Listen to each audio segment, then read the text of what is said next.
નવસારી શહેરમાં છેલ્લા કેટલાક સમયથી રખડતા શ્વાનોની વધતી સંખ્યા અને નાગરિકોની સુરક્ષા અંગે ઊભી થયેલી ચિંતા વચ્ચે નવસારી મહાનગરપાલિકા દ્વારા મહત્વપૂર્ણ અને અસરકારક પગલું લેવામાં આવ્યું છે. નાગરિકોની સુખાકારી, સલામતી અને પશુ માનવ સંઘર્ષ ઘટાડવા માટે મહાનગરપાલિકાએ એબીસી વિભાગ મારફતે વ્યાપક અને સક્રિય કામગીરી શરૂ કરી છે. આ પશુ જન્મ નિયંત્રણ અભિયાન અંતર્ગત શહેરના કબીલપોર ખાતે આધુનિક સુવિધાઓથી સજ્જ વિશેષ એબીસી શ્વાન સેન્ટર શરૂ કરવામાં આવ્યું છે. શહેરમાંથી મળતી ફરિયાદો તેમજ સર્વેના આધારે રખડતા શ્વાનોને પકડીને આ સેન્ટર પર લાવવામાં આવે છે, જ્યાં તેમની વૈજ્ઞાનિક પદ્ધતિથી જે ખસીકરણની પ્રક્રિયા કરવામાં આવે છે.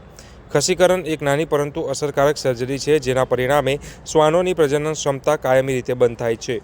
આ પ્રક્રિયા દ્વારા શ્વાનોની વધતી વસ્તી કુદરતી રીતે નિયંત્રણમાં રહે છે, તેમજ તેમના આક્રમક સ્વભાવમાં પણ નોંધપાત્ર ઘટાડો થાય છે. પરિણામે શહેરમાં શાંતિ અને નાગરિકોમાં સુરક્ષાની ભાવના વધુ મજબૂત બને છે. આ સમગ્ર કામગીરીને વ્યાવસાયિક રીતે સંપૂર્ણ સુરક્ષિત બનાવવા માટે નવસારી મહાનગરપાલિકાએ 2 અનુભવી વેટરનરી ડોક્ટર સહિત કુલ 8 સભ્યોની નિષ્ણાત ટીમ તૈનાત કરવામાં આવી છે. ટીમ દ્વારા ઓપરેશન્સની સાથે સાથે યોગ્ય સારવાર અને ફરજિયાત રસીકરણ કરવામાં આવે છે.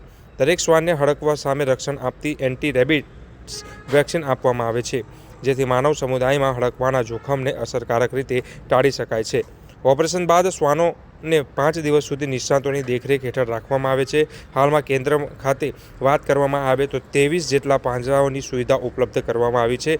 સંપૂર્ણ સ્વચ્છતા નિશ્ચિત થયા બાદ શ્વાનોને તેમના મૂળ વિસ્તારમાં સુરક્ષિત પણ પરત છોડવામાં આવે છે, જેના માટે નવસારી મહાનગરપાલિકાએ શહેરના નાગરિકોએ આ મહત્વપૂર્ણ અભિયાનમાં સહકાર આપવા તેમજ શ્વાન સંબંધિત કોઈપણ સમસ્યા માટે હેલ્પલાઇન નંબર બહાર પાડવામાં આવ્યો છે, જેનો નંબર છે 94 99 77 95 22 પર સંપર્ક કરવા અપીલ કરી છે. હું ડૉક્ટર રાજ ગોદાણી, વેટરનરી ડૉક્ટર.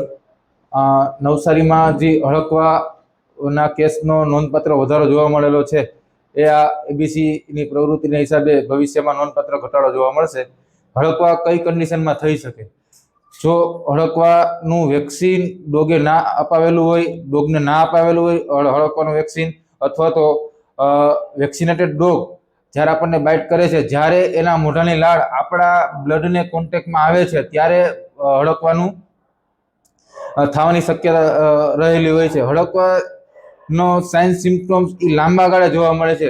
એટલા માટે જ્યારે પણ ડોગ તમને બાઇટ કરે છે અથવા તો એની લાળ તમારા બ્લડના કોન્ટેક્ટમાં આવે છે, ત્યારે થોડીક પણ રાહ જોયા વગર નજીકના પીએચસી સેન્ટર પર જઈને એન્ટી રેબિસનું ઇન્જેક્શન મુકાવી આપવું હિતાવહ રહે છે.